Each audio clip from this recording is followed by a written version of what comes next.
हाय, मैं हूं अंजलि और आज की वीडियो में हम लोग समझेंगे difference between aerobic respiration and anaerobic respiration. इस चीज को समझने के लिए हम लोग कुछ पैरामीटर्स लेंगे और उसी के बेसिस पे आज हम लोग इन दोनों का डिफरेंस समझने का कोशिश करेंगे। पैरामीटर्स जैसे कि ब्रेकडाउन ऑफ ग्लूकोज, मतलब उसमें ग्लूकोज ब्रेकडाउन हो रहा है या फिर नहीं हो रहा है।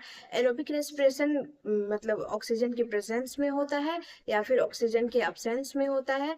इस चीज को समझेंगे। एरोबिक रेस्पिरेशन का एंड प्रोडक्ट्स क्या होता है, एनारोबिक रेस्पिरेशन का एंड प्रोडक्ट्स क्या होता है।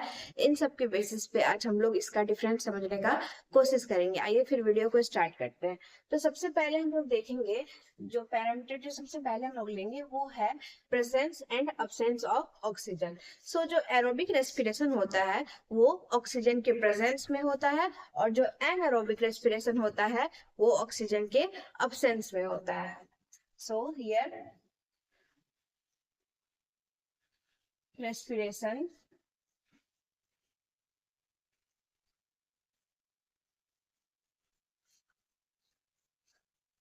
takes place in presence of oxygen.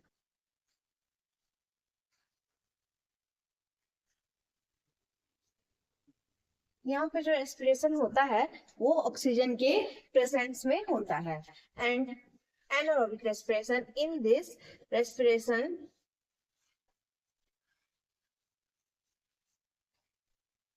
takes place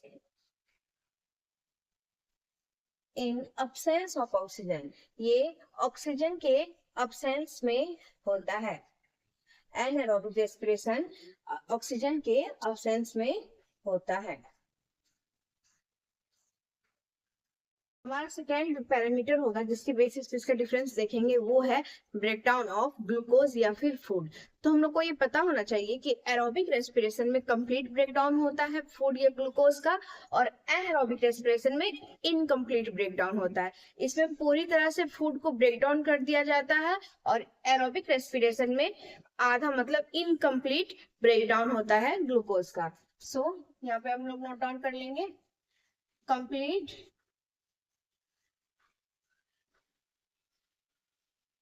breakdown of glucose या फिर food takes place।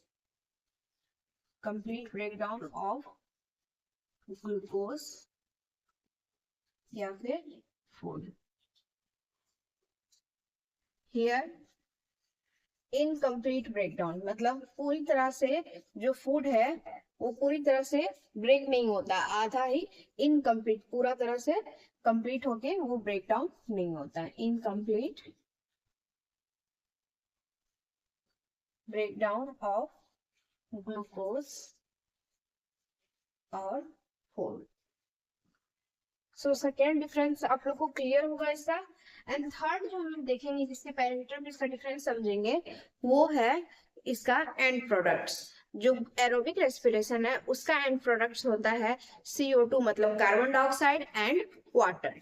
और एनारोबिक रेस्पिरेशन का जो एंड प्रोडक्ट्स है या तो वो इथाइल अल्कोहल होगा या फिर दो इसका एंड प्रोडक्ट्स आता है। या पहला एंड प्रोडक्ट्स होता है इथाइल अल्कोहल और दूसरा एंड प्रोडक्ट होता है lactic acid and CO2 carbon dioxide. तो आइए फिर इसे नोट डाउन कर लेते हैं। इसका जो एंड प्रोडक्ट्स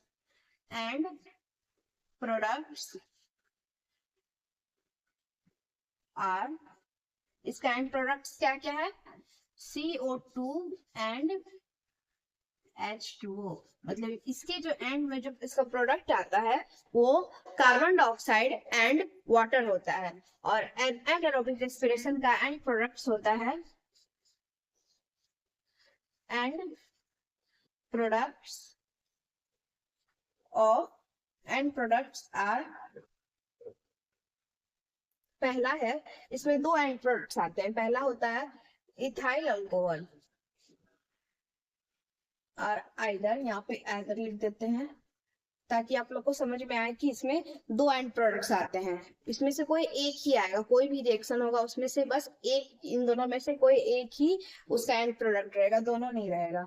तो पहला होता है इथाइल अल्कोहल एंड दूसरा एंड प्रोडक्ट होता है lactic acid and CO carbon dioxide, यहाँ पे है CO2 carbon dioxide, H2O water. I think इतना क्लियर हो गया होगा। अगर आपको याद नहीं रहता है तो आप साइड में ब्रैकेट में लिख सकते हैं CO2 कार्बन डाइऑक्साइड है और H2O वाटर है। तो हम लोग तीन डिफरेंस जो इसका था वो हम लोग समझ चुके हैं। पैरामीटर जो इसके डिफरेंस हम लोग समझेंगे कि ये होता कहाँ पे, मतलब कहाँ पे ये अगर होता है। एरोबिक रेस्पिरेशन ज्यादातर जितने भी प्लांट्स, जितने भी एनिमल्स होते हैं वहां पे एरोबिक रेस्पिरेशन होता है, और कुछ फंगी एंड कुछ बैक्टीरिया में एनारोबिक रेस्पिरेशन होता है। तो आइए फिर से नोट डाउन कर लेते हैं। So aerobic respiration occurs in most, मतलब जितने भी लगभग जितने भी प्लांट्स एनिमल्स होते हैं उसमें एरोबिक रेस्पिरेशन होता है। तो ये क्वेश्चन आता है एग्जाम में कि एरोबिक रेस्पिरेशन प्लांट्स में कौन सा रेस्पिरेशन होता है, एरोबिक होता है या फिर एनारोबिक होता है, एनिमल्स में कौन सा होता है। तो दोनों में, प्लांट्स और एनिमल्स दोनों में एरोबिक ही होता है, बस फंगस और कुछ बैक्टीरिया में एनारोबिक होता है। तो ये चीज आप लोग को याद रखना है। So it occurs in most of the plants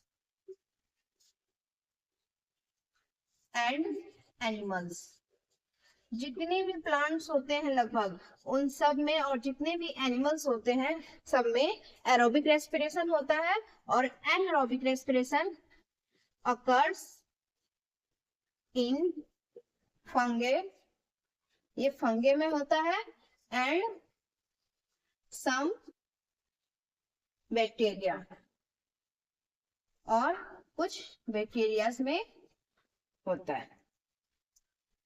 तो आई थिंक इतना आप लोग को क्लियर हो गया होगा कि what is the main difference between aerobic respiration and anaerobic respiration. ये थे कुछ पैरामीटर्स जिसके बेसिस पे हम लोग समझे कि क्या डिफरेंस है एरोबिक रेस्पिरेशन में और एनारोबिक रेस्पिरेशन में। अगर आपको इसमें कोई भी डाउट होगा तो प्लीज मुझे कमेंट करके बताइएगा।